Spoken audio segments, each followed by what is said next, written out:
Salut, j'espère que vous allez bien. Aujourd'hui, on se retrouve donc pour un podcast qui sera un épisode d'un retour sur lecture sur un livre que j'ai lu.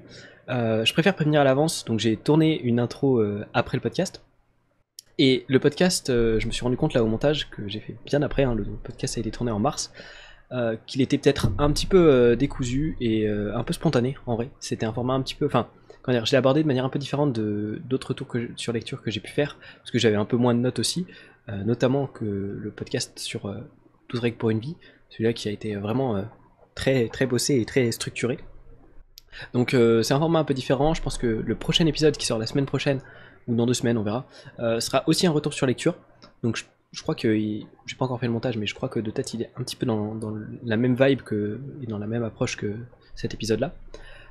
Je suis curieux d'avoir vos avis en commentaire, savoir si vous préférez ce côté un peu spontané et où je me perds un peu dans mes réflexions comme elles viennent, ou si vous préférez un truc un peu plus structuré comme j'ai pu faire par le passé, où je disais des chapitres bien précis éventuellement, des passages précis et autres, et où je me basais dessus. Je suis curieux d'avoir votre avis là-dessus. Donc comme j'ai dit, il y aura un deuxième épisode qui sera un retour sur lecture, oui c'est mon grand retour, voilà, pendant les vacances. Et après, normalement, je devrais revenir à la rentrée. J'ai pas eu beaucoup d'occasions de tourner des podcasts et pas beaucoup d'occasions de sujets de podcast. Mais normalement, je devrais avoir quelques épisodes à la rentrée. Donc je sais pas quand ça recommencera en septembre. Mais voilà, troisième saison de RQLV. On sera là, il n'y a pas de souci. Le podcast n'est pas abandonné, ne vous inquiétez pas, il y a des petits moments d'absence. Mais voilà, bref, je vous laisse avec l'intro que j'ai tournée pour ce podcast, ainsi que le podcast. Et on se retrouve très bientôt pour un prochain épisode. Salut, petite intro avant que le podcast commence.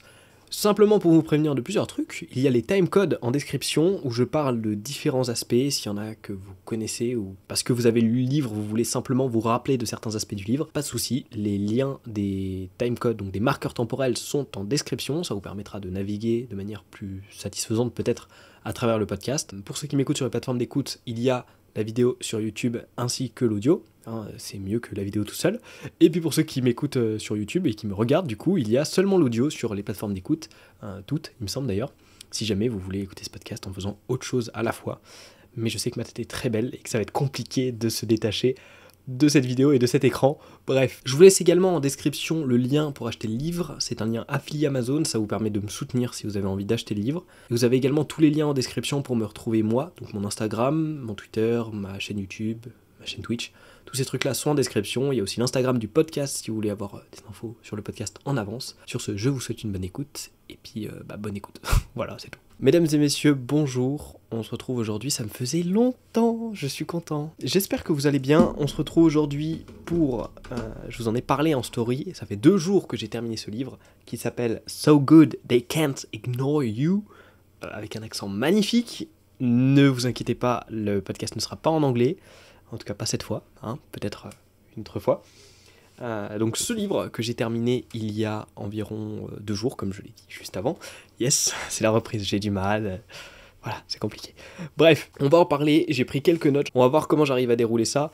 Il faut dire que ce livre, c'est typiquement un livre de développement personnel, c'est-à-dire que pour moi, c'est une structure typique. J'ai pas lu des centaines de livres de développement personnel, mais j'en ai eu quelques-uns et j'ai l'impression qu'il suit pas mal cette structure de base du livre de développement personnel, là, qui est en fait de présenter quelques idées avec quelques points bien précis à appliquer, c'est-à-dire des idées avec des mises en pratique ou des connaissances qui vont pouvoir se mettre en lien avec la pratique à travers des exemples bien précis.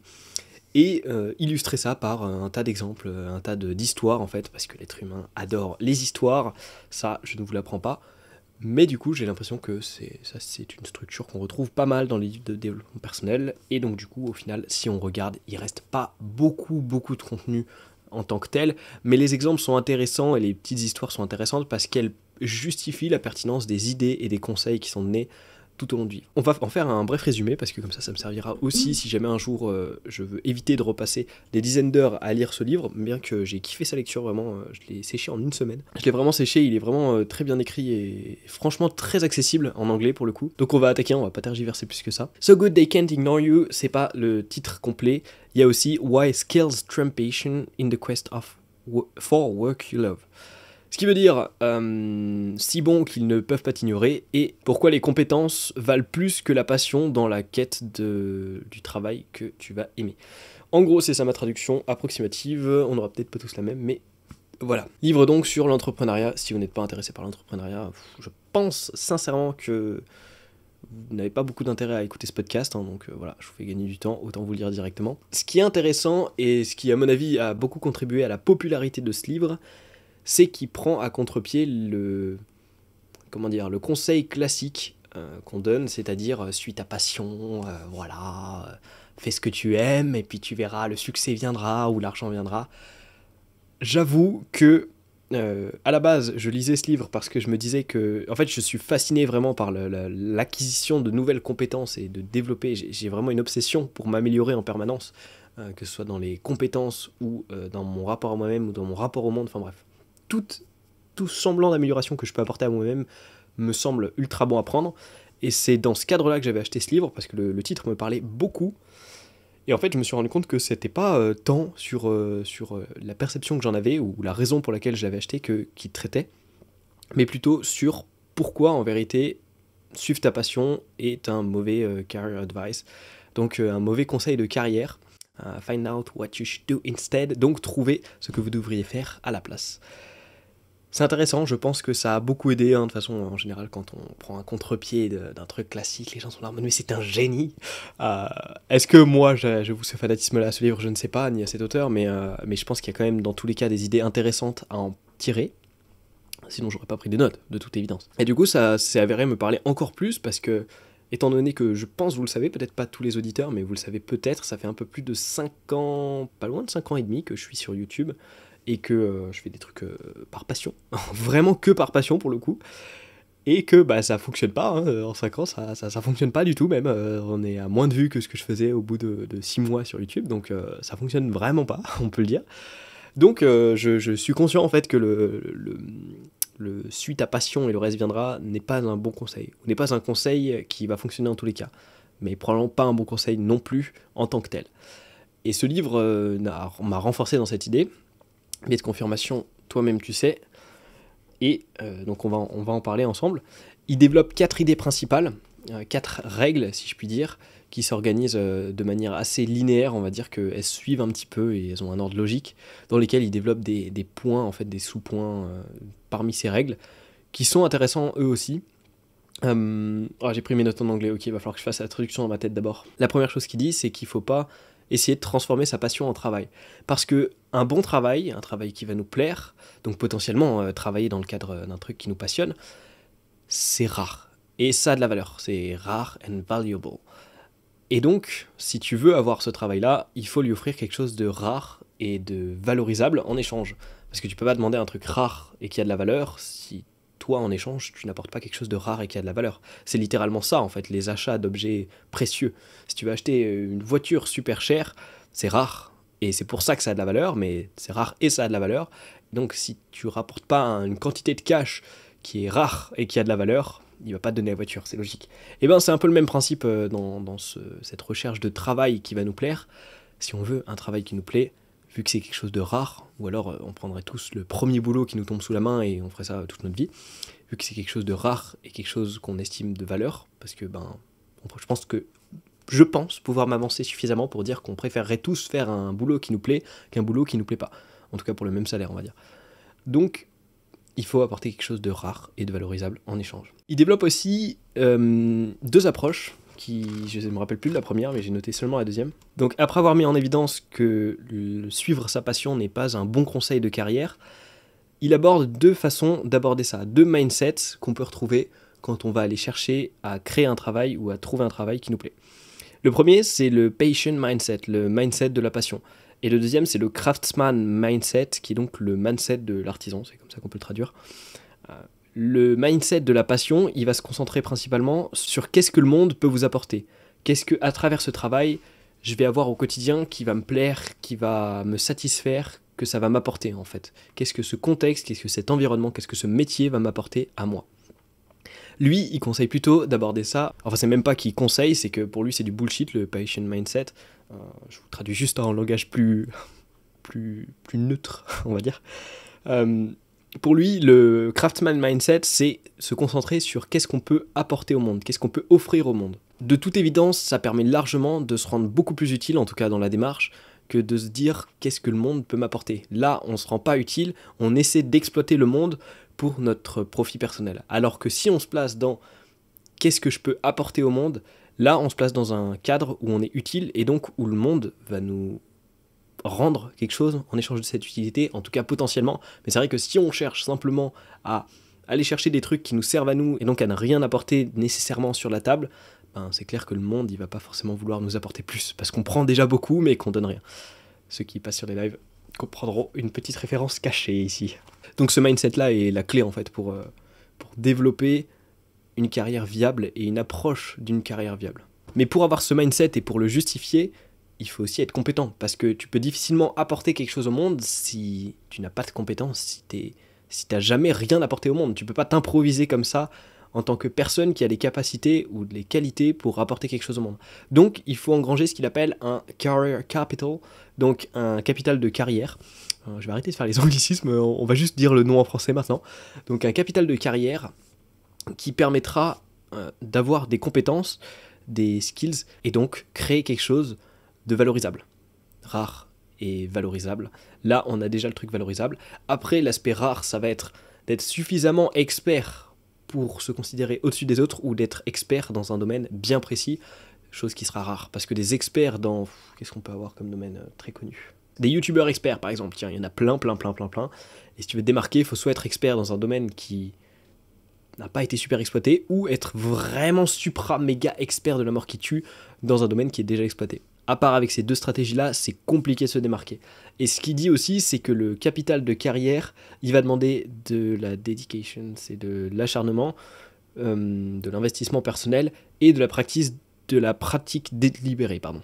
En gros, ça tombe pas du ciel en fait d'acquérir un skill ou de devenir quelqu'un de compétent et de valorisable. Il faut du boulot, il faut mettre du boulot pour réussir à développer des compétences et devenir un connaisseur, un expert dans un domaine. La pratique délibérée, on y reviendra plus tard parce qu'il le développe beaucoup sur la fin du livre, et j'ai trouvé ça très intéressant d'ailleurs, très intéressant, c'est un des conseils que je pense... En fait, j'aime pas écrire sur les livres, mais il y a un moment où j'ai mis des petites annotations au crayon de papier, parce qu'il y avait des conseils qui me semblaient juste beaucoup trop pertinents dans le cas dans lequel je suis, en fait, dans là où j'en suis par rapport à comment j'essaie de subvenir à mes besoins à travers la création de contenu et à travers ma passion. J'ai déjà compris que mon approche était mauvaise, mais malgré tout, je vois qu'il y a des points clairement à améliorer, en plus de changer d'approche. Donc, pratique délibérée et dévouement. Il faut s'investir. Et d'ailleurs, il parle un petit peu après de la règle des 10 000 heures. Pour devenir expert dans un domaine, il faut accumuler environ 10 000 heures dans ce domaine-là. C'est une règle qui a été mise en évidence dans un livre, je crois, qui s'appelle Outliers. Je dis peut-être une bêtise, j'ai plus le nom exact de tête. C'est aussi appelé règle des 10 ans, parce que la plupart des gens, 10 000 heures, ils vont les trouver en 10 ans. Je crois que si on pratique 2 heures par jour, sans compter week-end, enfin en comptant les week-ends et les vacances, hein, sans compter qu'il y a de pause pendant ces moments-là, il me semble qu'il faut 13 ans, on avait fait le calcul en live l'autre fois. Ouais, 13,69 ans, donc autant dire presque 14 ans, à raison de 2 heures par jour. Et 2 heures par jour, on les trouve pas tous, à mon avis. 2 heures par jour, c'était peut-être dans le cadre d'un instrument de musique ou autre, enfin d'une passion. Après, ces 10 ans, ils seront largement suffisants pour avoir 10 000 heures dans un boulot bien précis, parce que 35 heures par semaine, c'est pas pareil que 2 heures par soir. Pour autant, il faut que ce soit la pratique qui soit productive, la pratique qui soit concentrée. C'est-à-dire que je pense qu'on passe approximativement 10 000 heures en cours, hein, peut-être même un peu plus. En vrai, j'ai aucune idée de l'ordre de grandeur de combien de temps on passe en cours, mais je pense que les 10 000 heures, on les trouve. Et à mon avis, 10 000 heures au premier rang à écouter attentivement, ça vaut pas du tout 10 000 heures à être dernier rang et à scroller sur son téléphone, si vous voulez mon avis. Donc les 10 000 heures de suite du dernier rang, on peut considérer que peut-être, allez, il a fait 500 heures, parce que de temps en temps, c'est vrai qu'il levait le nez de son téléphone. On n'acquiert rien sans rien, en fait. C'est assez logique. Si on met pas d'effort dans ce qu'on fait, forcément qu'on va rien en tirer. Et du coup, pour que ces 10 000 heures elles comptent, il faut que ce soit des heures productives. Je pense sincèrement qu'on peut aller mixer des trucs pour peut-être en 15 000 heures avoir 2 skills, par exemple, j'en sais rien. Apprendre la musique en anglais, apprendre un instrument en anglais, tu comprendras peut-être pas tout ce qu'il dit et tu comprendras peut-être pas tout ce qu'il faut faire, mais tu pratiqueras dans les deux, tu seras concentré dans les deux. Et à force d'exposition, je pense que c'est aussi le principe d'exposition qui fait que tu rencontres plein de situations différentes. Donc par exemple, dans le cadre de l'apprentissage d'une langue, tu rencontres un mot dans plein de contextes différents, ce qui va te faire comprendre beaucoup mieux son sens, beaucoup mieux le cerner. Tu vas découvrir des mots qui sont très niche, on va dire, et donc à l'avenir tu sauras mieux les appréhender, tu sauras mieux ce que ça veut dire, et dans la pratique d'un instrument, tu vas peut-être découvrir des styles différents, tu vas peut-être découvrir des musiques différentes qui vont te faire travailler de différentes musiques. Je ne pratique pas d'instrument, donc je ne sais pas du tout de quoi je parle, mais voilà, je pense que le principe d'exposition est important aussi, parce qu'on peut absolument tout savoir de manière théorique sur un domaine, si on n'a pas de pratique et si on n'a pas d'exposition à l'intérêt de ses connaissances, à la limite de ses connaissances aussi, et à comment les exploiter, on n'a pas la compétence, on n'est pas expert. On est très bon connaisseur, mais on n'est pas expert du domaine. Il faut un minimum de pratique.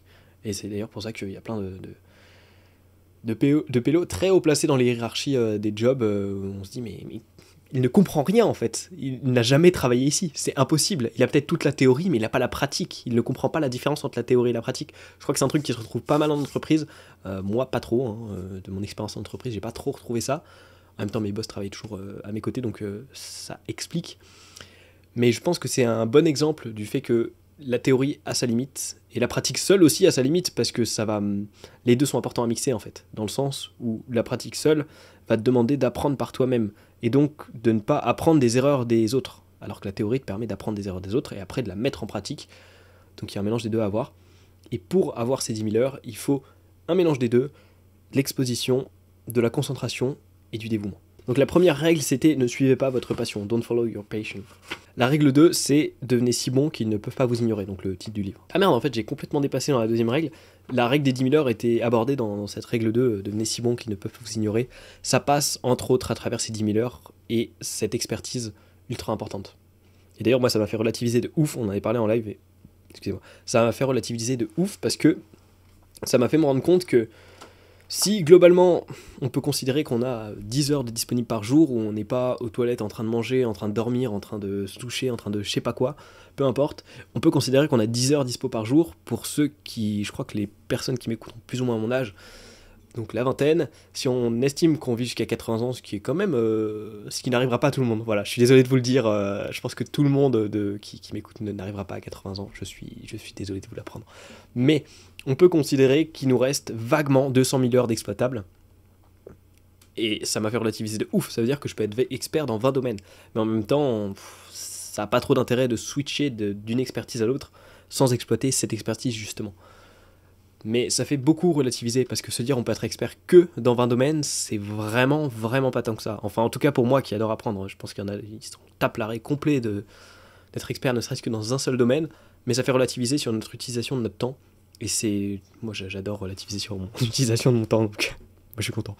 Bref, ce qui parle aussi, c'est le fait que plus tu vas devenir bon, plus tu vas pouvoir gagner en contrôle, et il faut rechercher ce contrôle justement. On rêve tous d'un boulot où on a du contrôle. En fait, ce qu'il dit, c'est que le consensus, c'est que la grande majorité, si ce n'est la totalité des gens, le boulot de leur rêve leur permet un certain contrôle, que ce soit sur leurs horaires, sur leur lieu de travail, sur la façon dont ils travaillent, sur leurs collègues, sur leur environnement de travail en général. On a tous envie d'un certain contrôle. Quand on nous impose tout, que ce soit à l'école, que ce soit en cours, que ce soit en... Je viens de me paraphraser là, que ce soit à l'école ou en cours, que ce soit dans le monde du travail, peu importe, même dans les relations sociales, on n'aime pas se faire imposer des trucs. Donc le contrôle est intéressant. Et ce qu'il dit justement, c'est que laisser le contrôle aux gens sur ce qu'ils font, c'est intéressant parce qu'on a plus de résultats. C'est aussi quelque chose qui augmente le bonheur, l'engagement et l'accomplissement. Donc en général, quand on laisse plus de contrôle à nos employés sur la façon dont ils travaillent, on a généralement des meilleurs résultats et des employés bien plus heureux. Donc c'est bon à savoir, de ouf, même si je pense qu'on n'est pas très nombreux ici à écouter ce podcast, à être des boss et à avoir beaucoup d'employés, mais c'est encore autre chose. Ce qui précise aussi, c'est que le contrôle, il vient seulement après avoir accumulé ce capital de carrière. Bien évidemment, si t'es nul à chier, on va pas te laisser le contrôle sur comment tu fais les choses, parce que t'as aucune méthodologie de travail, t'as aucune compétence, t'as aucune productivité, donc forcément qu'on va t'imposer certains trucs. Et peut-être qu'on va te faire des trucs pas très productifs et qui vont exploiter très peu de talent et que tout le monde pourrait faire, mais on va te l'imposer. Parce que si t'es incapable de générer déjà... En fait, c'est très révélateur. Si t'es incapable de générer des compétences, des connaissances et une expertise, tu seras incapable d'appliquer ces connaissances et cette expertise. Parce que déjà, tu les auras pas, et parce que tu t'es prouvé à toi-même que t'es incapable de les générer. Parce que tu ne peux pas être indépendant. tu n'y arrives pas. Donc il faut d'abord se prouver qu'on est capable de faire ça, il faut d'abord le prouver aussi à travers nos compétences, qu'on est capable de s'auto-gérer, qu'on est capable d'auto-apprendre et qu'on est capable de s'investir dans un truc, et là on peut aller chercher ce contrôle.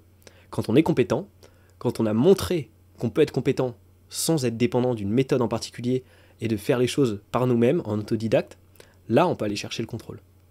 Et c'est là qu'on va pouvoir l'obtenir. Et d'ailleurs, aller chercher ce contrôle après avoir acquis un capital de carrière, ça vaut aussi dans un autre sens. Ça vaut aussi dans le sens où, si tu te lâches sur le marché du travail, ou dans l'entrepreneuriat ou autre, mais que tu n'as pas de capital de carrière, ça ne va pas fonctionner. Donc ça sert à rien, tu auras du contrôle sur ce que tu fais, mais ça va pas fonctionner. Et d'ailleurs, c'est pour ça qu'on a pas mal de success stories en tête, où la personne, elle a commencé à taffer à côté de son boulot, c'est-à-dire la nuit, le soir, le matin avant d'aller au boulot, ou sur ses pauses au boulot. On a tous une success story comme ça qu'on connaît, c'est sûr en vrai. Parce que les gens s'assurent une stabilité financière à travers leur travail régulier et avec ses contraintes, et en même temps, sur leur temps libre, ils font ce qui leur convient en fait. Ils acquièrent suffisamment de temps, de compétences, d'expertise pour pouvoir se développer après en autodidacte, sans l'aide de personne et sans cette contrainte du salariat. En soi, on peut considérer que je suis un peu dans ce cas-là, vu que j'ai pas fait une année off où je suis uniquement sur YouTube. C'est juste qu'en termes de proportion de temps, voilà, ça prend plus de temps la création de contenu que les études que j'ai fait, donc je me considère plus à plein temps là-dessus qu'à plein temps en études. Mais enfin, en vrai, c'est 2 plein temps différents. Enfin voilà. Bref, faut qu'on arrête de parler de moi, c'est pas très intéressant. Page 119-121, j'ai noté que c'était des trucs intéressants. Attendez, je vais aller voir. Ah oui, en fait, j'ai noté ces pages parce que je trouvais que ça faisait pas mal écho à ce que je faisais moi. En gros, c'est un pélo qui veut monter une ferme, je crois, un truc comme ça. Il veut monter un business, mais sa seule motivation ou la seule chose qu'il a de spécial, c'est son enthousiasme à avoir une vie cool, à pas avoir une vie normale. Mais il n'a pas forcément de valeur à apporter. Et du coup, ben, ça va pas fonctionner. Voilà, la chute est très rapide, mais bref, si on n'a pas de compétences, mais qu'on a juste la passion et le feu, ça suffit pas. Déjà, il y en a pas tant qui ont la passion et le feu, mais avoir les deux, ça demande beaucoup, déjà de temps, d'énergie, et c'est rare. Et donc, on a déjà cette notion de rareté, et après, on a la valeur si on a accumulé ce capital de carrière et ses compétences. Bref, l'autre truc qui est intéressant, c'est quand on va avoir ce capital de carrière, on peut enfin accéder à cette notion de contrôle. Mais pour autant, c'est à ce moment-là, et c'est presque paradoxal, mais c'est à ce moment-là où ça va être le plus dur pour nous d'avoir du contrôle. C'est le seul moment où on peut commencer à prétendre avoir du contrôle, mais c'est aussi le moment où ça va être le plus dur d'en avoir, parce que ton boss commence à comprendre que tu es quelqu'un de compétent, que tu es quelqu'un d'indispensable parce que tu es expert et que tu es bon. Et ça, il n'y a pas tant d'employés qui sont experts, qui s'investissent à fond et qui veulent devenir experts dans leur domaine pour devenir encore meilleurs. Donc, il va comprendre que tu es un élément indispensable et qu'il a tout intérêt à te garder et qu'il a absolument, mais absolument aucun intérêt à te laisser plus de contrôle. Bon, à part le fait qu'on en a parlé avant, ça rend plus heureux et en général plus efficace, mais c'est le moment où tu vas avoir le plus de résistance. Et ce qu'il dit, c'est que c'est normal et qu'il ne faut pas avoir peur de cette résistance et que de toute façon, tu es tellement bon en théorie, so good they can't ignore you, que tu pourras négocier. Parce que quand tu es tellement bon que peu importe où tu bosses, tu resteras l'un des meilleurs de la boîte, il peut rien dire ton boss. Parce qu'il sait que toi, tu as toutes les cartes en main pour pouvoir le faire, pour pouvoir gagner l'échange et la négociation.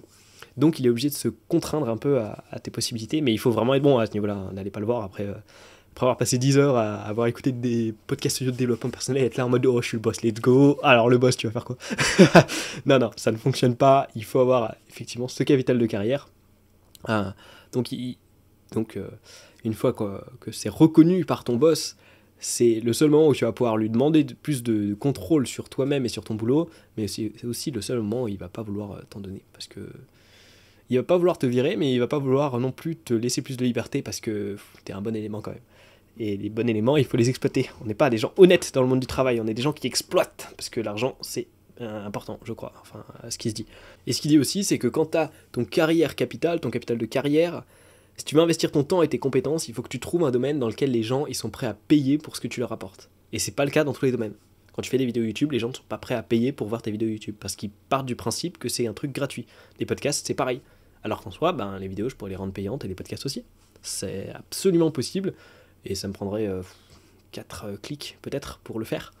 Mais c'est pas quelque chose dont les gens ont l'habitude. Donc il faut soit créer cette habitude, soit utiliser des trucs où les gens ont l'habitude de payer. Il faut que les gens soient prêts à payer. Donc soit que tu leur apportes une valeur énorme et que, quel que soit le prix à payer, ils considèrent que ça vaudra largement la valeur que tu leur apportes, soit que ce soit un domaine qui soit très facile à monétiser, et il y en a des domaines comme ça. Je vous laisse les trouver, mais je pense qu'il y en a largement. Voilà. Et ensuite, règle 3, je crois. Règle 3, turn down a promotion. Qu'est-ce que c'est que cette règle? Bon, en fait, les règles, je crois qu'on s'en tape un peu. J'ai débordé de ouf. Il n'y a pas vraiment de structure, en fait. C'est pas, on passe de l'une à l'autre. Elles sont tellement linéaires que c'est difficile de faire des arrêts à chaque règle.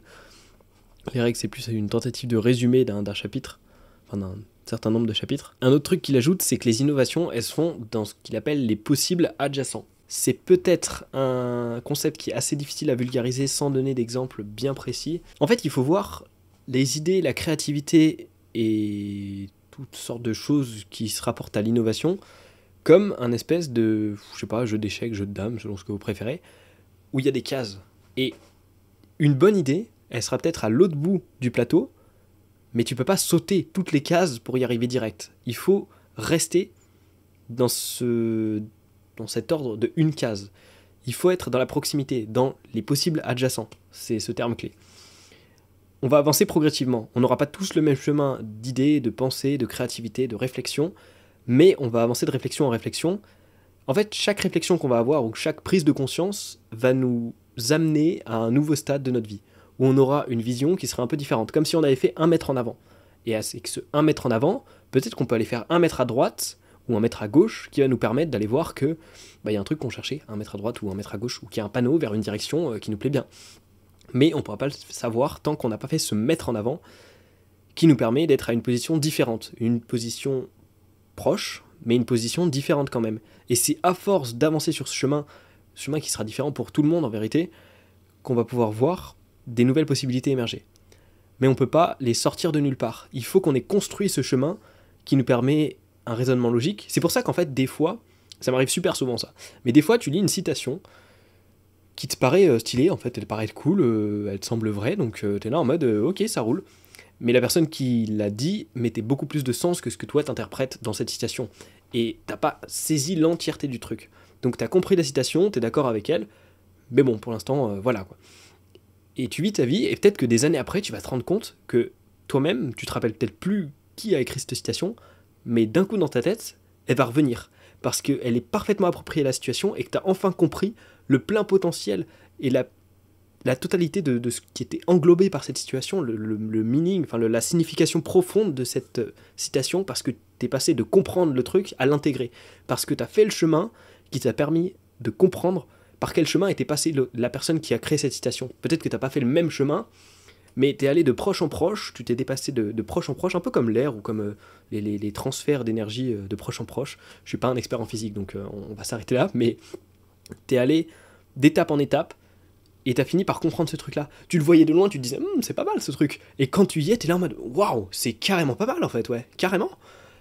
Il faut passer de proche en proche. Et en fait, c'est de la même façon que ta maison, elle peut pas tomber du ciel toute prête. Il faut que tu la construises brique par brique.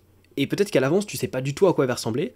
Tu sais juste que tu continues à avancer, à aller chercher des briques et à les poser dans un ordre qui te paraît logique à l'instant T, et à la fin, tu te retrouves avec ta maison. Mais tu pourras pas l'avoir construite, ou tu pourras pas avoir atteint ce stade final de la maison si t'étais pas passé de brique à brique.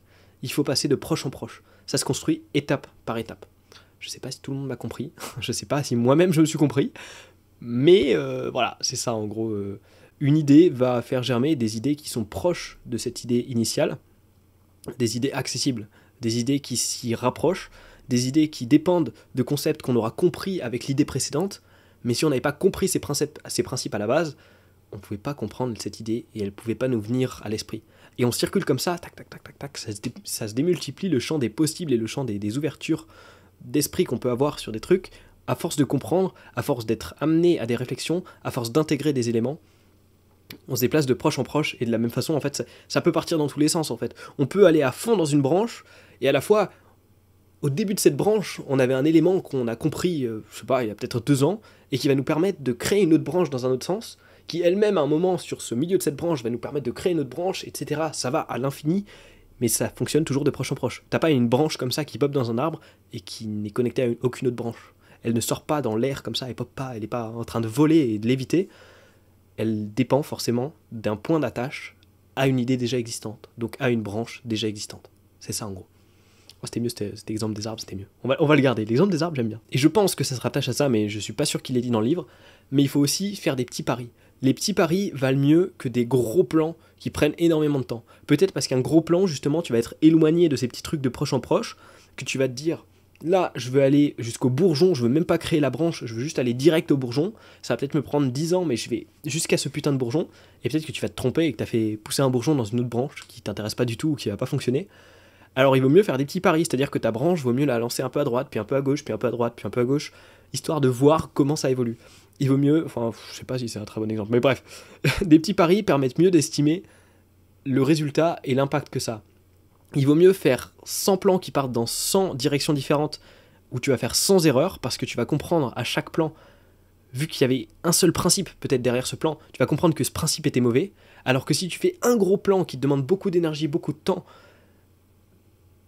tu vas comprendre que ce gros plan dans son ensemble ne fonctionnait pas, mais il y avait tellement d'éléments dans ce gros plan que tu sais pas lequel va faire foirer, qu'est-ce qui ne fonctionne pas, qu'est-ce qu'il ne faut pas reproduire, parce que ton truc était beaucoup trop large, et t'as pris tellement de temps qu'en fait tu vas pouvoir faire peut-être, je sais pas, 10 plans de 10 ans dans ta vie, va savoir, alors que des plans de 1 an, même si 1 an c'est quand même déjà beaucoup, tu pourras peut-être en faire 100. Et il vaut mieux faire ces 100 petits plans que faire 10 gros plans. Ça permet bien mieux, en faisant ces petits tests, ces petits échecs, d'affiner notre vision. Ça permet mieux de comprendre qu'est-ce qui est pas bon, qu'est-ce qui est bon, qu'est-ce qui est pertinent, qu'est-ce qui fonctionne avec nous, qu'est-ce qui fonctionne pas. Il vaut mieux faire ça. Parce que de 1, ça prend moins de temps, et de 2, on a beaucoup plus de feedback en fait. Donc en fait, ça semble évident quand on le dit comme ça que c'est full gagnant. Après, en soi, on peut faire un gros pari et ça fonctionne du premier coup.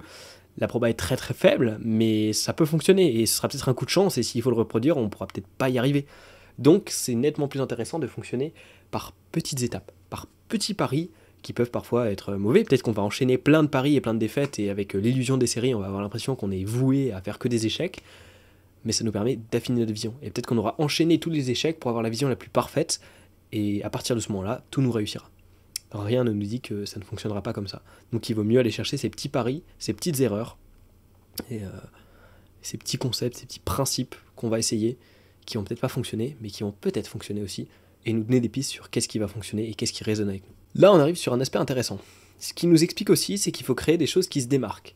Le marketing remarquable, je ne sais pas si ça se traduit exactement comme ça en français, mais on va dire ça. Le marketing remarquable, c'est l'art de construire des choses qui valent le coup d'être remarquées. Par exemple, on se rappellera bien plus d'être passé à côté d'une vache violette que d'être passé à côté d'une vache normale, genre, je sais plus la couleur des vaches normales, blanc et marron quoi, mais peu importe. Et c'est exactement ce principe-là. Il vaut mieux faire un truc, enfin il vaut mieux, c'est plus viable comme stratégie si on veut se faire remarquer et qu'on veut percer, de faire un truc qui vaut le coup d'être remarqué ou qui a toutes les raisons d'être remarqué, parce que c'est original, parce que c'est pertinent, parce que c'est novateur, parce que, peu importe, il peut y avoir plein de raisons, mais on ne peut pas se démarquer si on n'a pas un principe nouveau, un principe inédit. Et ça peut juste être ce qui existait déjà avant, mais en beaucoup mieux. Ça peut être ça. Ça vaut le coup d'être remarqué. Mais faire comme d'habitude, ou faire un tout petit peu différent d'habitude, ce sera pas nécessairement remarqué. Donc il faut aller faire ça. Purple Co, j'avais noté, faire un truc avec un placement original quasi jamais vu et qui brain. Waouh, les anglicismes. Pas juste du mieux. Donc quelque chose, enfin le mieux, bah du coup, voilà. Donc ça ne fonctionne pas. Ce que je viens de vous dire, c'est faux. Voilà. Il faut un placement original, il faut que ce soit quasi du jamais vu, il faut que ce soit nouveau. Et en vrai, on passe notre temps à se dire, oui, mais attends, il y a déjà tellement de trucs qui ont été créés, je sais pas si ça existe encore, la possibilité de créer des nouveaux trucs, alors qu'en vérité, je suis sûr que dans 200 ans, on se dira exactement pareil, alors qu'on aura inventé plein de choses entre-temps. Faut pas penser qu'il y a des limites en vrai. Juste créer des nouveaux trucs. Créer des nouveaux trucs ou une approche différente, un placement original, comme j'ai noté, ça peut fonctionner. Et il faut aussi bien penser à avoir une base que ça va toucher et qui pourra partager. Il parlait, je crois, dans son exemple, d'un mec qui faisait du code dans un langage de programmation bien spécifique. Très très spécifique, mais très niche, mais il y a quand même une audience. Parce que ta vache violette, pour qu'elle soit remarquée, bah faut quand même qu'il y ait quelqu'un qui passe à côté. Et s'il y a personne qui passe à côté, elle peut être violette, elle peut être rose à point jaune, elle sera pas remarquée. Donc il faut quand même qu'il y ait une audience préexistante qui soit prête à remarquer ce nouveau truc. Par exemple, si tu crées un nouveau langage, bah, personne va le comprendre. Donc on va peut-être le remarquer, mais on va pas comprendre grand-chose et ça va pas nous donner de ouf envie de le partager. Et on va pas pouvoir le partager de manière très optimale. Donc il faut un nouveau truc, mais qui se rattache à quelque chose de connu pour les gens. Ouais, ça devient compliqué cette histoire. Un nouveau, mais pas trop, mais quand même un peu, mais ah. Bref, un nouveau truc où il y a quand même une audience qui va pouvoir réagir. Parce que peut-être ça apporte une solution à une certaine partie de la population, à un certain profil, ou parce que ça va résonner avec les gens. Genre ils vont se dire putain ça c'est cool, ça me plaît, tu vois. Mais il faut que quelqu'un soit là pour le remarquer. Et on n'a pas forcément besoin qu'il y ait énormément de gens qui le remarquent au début, il faut juste qu'il y ait une certaine audience. C'est comme si tu fais une vidéo de ouf sur YouTube mais que t'as 0 viewer, bah elle fera 0 vue. C'est fou, hein. C'est un calcul vraiment très, très poussé ça. Voilà. Il me fallait 5 ans sur YouTube pour réussir au bout de ce calcul, mais ça y est, j'ai compris. Bref, je m'étais noté, une vache violette en Sibérie sera jamais vue, alors dommage. Mais une vache dans un champ d'aveugle ou de muet ne sera pas partagée non plus. Ah ouais, c'est sûr, c'est pour ça, il faut une audience qui soit pertinente. Pourquoi j'ai noté ça? C'est pas du tout ce qu'il écrit, c'est vraiment mes notes, j'essaie de faire un truc dans lequel je me comprendrai par le futur. Au moins, ça y est, je me comprends, let's go. Donc il faut que ça résonne avec celui qui la voit et qui soit en capacité de la partager, et qu'il en ait envie. Parce que c'est pas facile de partager des trucs. Je le sais parce que mes vidéos, elles ont très peu de partage. Et j'ai enfin compris pourquoi, mais on n'a pas forcément... Même si ça plaît à des gens et qu'il y a une audience qui est friande de ce truc-là, c'est peut-être aussi pas assez nouveau, hein, c'est possible aussi, mais il faut que les gens aient envie de le partager. Et donc il faut identifier qu'est-ce qui fait que les gens ont envie de le partager. Et ça, voilà, je vous laisse gérer parce que moi mes vidéos on me les partage pas, donc je suis pas un très bon conseiller là-dessus. D'ailleurs j'en profite, auto-promo. Allez, auto-promo c'est parti, avant de passer à la conclusion du livre. J'ai une chaîne YouTube personnelle qui s'appelle Timothée, si vous ne me connaissez pas, le lien sera en description. Et une chaîne Twitch sur laquelle je live tous les vendredis soirs à 20h, qui s'appelle Timothée_SW, et sans l'accent sur le E. Donc T-I-M-O-T-H-E, tiré du bas, donc tiré du 8 je crois, S-W. Et voilà, comme ça, venez un vendredi, et puis c'est cool. Bref, voilà, et puis ce podcast, vous pouvez vous abonner ou liker, vous laisserez une note sur les plateformes d'écoute à la fin de l'audition, bien évidemment. Je compte sur vous, ça m'aide beaucoup, je vous le redirai, vous inquiétez pas, vous n'oublierez pas, non, je ne vous laisserai pas oublier. Bref, conclusion du livre. Dans la conclusion, il y a des trucs qui sont vachement intéressants. Ce qu'il a noté, et que j'ai noté aussi du coup, quand on a déjà un certain niveau dans un domaine et qu'on atteint un plateau, il faut faire de la pratique délibérée. C'est-à-dire se mettre face à un truc qui nous paraît insurmontable, face à un truc entièrement nouveau. Parce que ce qu'il dit aussi, c'est que être productif, ça ne suffit pas. Je suis productif, je passe mon temps à essayer d'être plus productif, mais ça ne change absolument rien à comment ma chaîne YouTube décolle ou non, et comment ma chaîne de podcast décolle ou non. Parce que je continue de faire les mêmes choses, de manière plus optimisée, plus optimale, mais je n'apporte pas de nouveauté. Et la pratique délibérée repose sur ce principe de nouveauté. Repose sur ce principe de se mettre face à des trucs qui sont tellement nouveaux qu'on se dit mais déjà par quel angle je dois l'approcher, ça me semble tellement énorme que je sais même pas si j'en viendrai à bout, je vois pas du tout par où commencer, devant un putain de sac de nœuds où tu sais pas sur quel fil tirer pour défaire le truc, tu sais même pas combien il y a de fils à vue d'œil, tu sais même pas combien de temps ça va te prendre, mais mets-toi face à ce sac de nœuds. Et ce qu'il dit, c'est que c'est pas mal de se mettre un timing, c'est-à-dire se dire pendant 1 heure je fais ce truc-là. Lui il parlait d'un problème en maths, je pense que c'est un bon exemple face auquel on est tous passés avec le système scolaire. Tu te mets face à un truc en maths où ça te paraît complètement aberrant, c'est tout nouveau pour toi, et tu te dis pendant 1 heure, peu importe ce qui se passe, même si je dois m'évanouir, c'est ce qu'il dit, même si je dois m'évanouir en essayant de carburer avec mon cerveau qui tourne à fond pour résoudre ce problème, je reste devant ce truc. Tant qu'il n'y a pas 1 minute qui a passé, je reste devant ce truc. Et je fais que ça, c'est-à-dire je suis pas sur mon téléphone ou autre, enfin vous commencez à connaître. On a le droit de boire ou de manger, je pense, pas sûr, mais je pense. je vous donne l'autorisation, si besoin, voilà, si vous avez une excuse, c'est moi qui vous l'ai donné. Mais il faut se mettre face à ce truc-là et ne pas abandonner. Et peut-être qu'au bout d'1 heure, on n'aura pas avancé. Il a dit, je m'en fous. Si je dois pas avancer au bout d'1 heure, pas grave, mais pendant 1 heure, je mets tout ce que j'ai dans le bide pour résoudre ce problème. Et il se dit que bien souvent, en fait, on a l'impression qu'on n'avancera pas, mais qu'en vérité on avance quand même largement et que ça nous prend souvent moins de temps que ce qui était prévu. Et ça, je le remarque aussi, que ce soit même en termes de productivité sans pratique délibérée, des fois tu as l'impression que tu as des tas de trucs à faire et que ça va te prendre des semaines, et en fait au bout de 3 heures tu es là en mode bah c'était pas si long quoi. Finalement le plus dur c'est de s'y mettre, et je pense que ça se retrouve aussi là-dessus. J'ai pas encore essayé beaucoup de pratiques délibérées, j'avoue. En 2 jours, j'ai pas eu le temps. Mais je vais y mettre. Je pense que c'est un truc intéressant. Parce que aller chercher l'over-productivité comme moi, encore un anglicisme, aller chercher trop de productivité comme moi, bah c'est trop, hein, tout est dans le mot. C'est pas contre-productif, parce que c'est productif, vu que c'est de la productivité. Mais ça apporte plus grand-chose, en fait. On va devenir expert en productivité, mais pas expert dans un domaine monétisable ou exploitable. Parce que être très productif, c'est bien, mais si t'as rien à monétiser, ben, tu meurs en tant que personne la plus productive du cimetière, ce qui est pas ouf.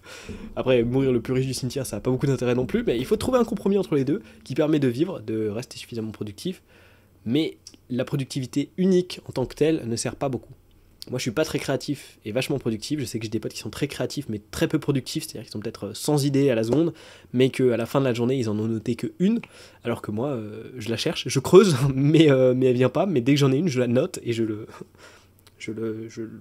comment on pourrait dire ça, je la dissèque, quoi. Vraiment, il n'en reste plus rien. Je l'ai ouvert sous tous les angles, et puis voilà.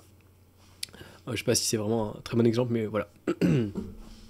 Il dit aussi que c'est intéressant de se mettre des listes d'heures mensuelles de pratiques délibérées. Parce que si t'en fais 1 heure par jour, tu te dis, bon bah, c'est déjà pas mal 1 heure par jour. Mais si t'en fais 1 heure par jour, tu te dis, c'est pas tant que ça. Sauf qu'à la fin du mois, t'as quand même passé 30 heures de pratiques délibérées. Et 30 heures, quand même, quand tu vois 30 heures, ça a un peu plus de gueule. Donc c'est assez satisfaisant et ça permet d'avoir plus cette notion de progression, cette sensation de progression qui va être satisfaisante et qui va permettre de générer la motivation pour la suite de cette pratique délibérée et de se permettre de se prouver aussi qu'on a réussi à en tirer quelque chose et de voir que peut-être au bout de 30 heures, bah, on a résolu 30 problèmes qui nous paraissaient insurmontables. Et ça, de le voir, c'est intéressant. Mais là, on dépasse ce cadre du livre et on est plus dans le cadre de la motivation, même si c'était noté dans le livre. Et du coup, il dit, donc dernier point que je peux vous proposer, la conclusion au final c'était surtout un récap de ce qui a déjà été dit avant dans le livre, avec quelques points intéressants. Au final ce podcast aura duré moins d'1 heure, putain, on est sur une première presque. Ce qu'il dit c'est qu'il faut passer de productivity centric à craft centric. Donc d'une approche productive à une approche de métier, d'artisanat, d'habileté, voilà, on va prendre à une approche d'habileté. Donc, c'est-à-dire, il ne faut pas juste chercher à être productif, c'est exactement ce que je viens de dire en fait, à être productif, à générer des trucs de la façon la plus rapide, la plus optimale, mais bien à essayer de s'améliorer en laissant rentrer, et je pense que ça c'est le point le plus intéressant, et on va finir là-dessus, en laissant rentrer une part de chaos dans notre façon de vivre et dans notre apprentissage. Le chaos, ça représente l'inconnu, ça représente ce qu'on ne maîtrise pas, pour justement que ce chaos devienne de l'ordre. On fait écho à Retour sur lecture avec Jordan Peterson, qu'est-ce qu'on est fort ici, pour que ce chaos devienne de l'ordre, donc du connu, mais c'est pas en brassant de l'ordre, peut-être que ton ordre sera supra méga ordonné, comme si t'étais, je sais même plus comment on appelle ça, les gens qui ont rangé là, les maniaques, voilà, maniaques, à être super maniaque et ton ordre il sera rangé, tu sauras par cœur où est telle info, comme si t'avais rangé une étagère avec plein de livres, et tu sauras très très bien, mais à la perfection, quelle lettre et dans quelle page de quel livre, où est quel livre sur la bibliothèque, mais tu n'auras pas fait rentrer de nouveaux livres. Donc tu seras excellent avec le peu de données que tu as, mais tu n'auras pas laissé rentrer de nouvelles. Donc laissez rentrer du chaos pour pouvoir vous améliorer et pour pouvoir surpasser cette optique seulement de productivité, pour pouvoir devenir plus compétent et pour pouvoir avoir un métier qui vous plaît. Je pense que la boucle est bouclée. Si vous avez des remarques à faire ou des trucs en complément, si vous avez lu le livre ou que vous avez des avis là-dessus, des conseils à partager, n'hésitez pas à le faire. Je sais pas si on peut le faire sur les plateformes d'écoute, je suis pas un expert là-dessus, mais vous pouvez le faire en commentaire sur YouTube. D'ailleurs sur YouTube, pour ceux qui m'écoutent sur les plateformes d'écoute, vous savez ma jolie petite tête, franchement elle est jolie, donc voilà, je me jette des fleurs, écoutez, let's go quoi. Vous avez ma petite tête, et puis voilà, n'hésitez pas, non, juste faites-le en fait, il n'y a pas d'histoire d'hésiter, faites-le, likez le podcast si vous a plu, uniquement si vous a plu bien sûr. Si vous voulez me soutenir, que ce soit sur les plateformes d'écoute ou autre, vous pouvez laisser des notes, je crois, sur Apple Podcast et Spotify, peut-être, je sais plus. Bref, vous pouvez laisser des notes, je crois. Vous pouvez vous abonner aussi au podcast, vous pouvez aller checker d'autres épisodes avant de vous abonner, c'est peut-être même plus intéressant de fonctionner comme ça pour être sûr que le podcast vous plaît. Le podcast n'est pas régulier, donc c'est intéressant de s'abonner, parce que c'est vrai que d'habitude c'est tous les vendredis soirs à 17h, mais Quand j'ai pas d'invité, c'est tous les, les vendredis où j'ai des trucs à dire. Donc voilà, et puis merci de m'avoir écouté jusqu'ici, il faut le dire, merci. Merci et à plus, ciao.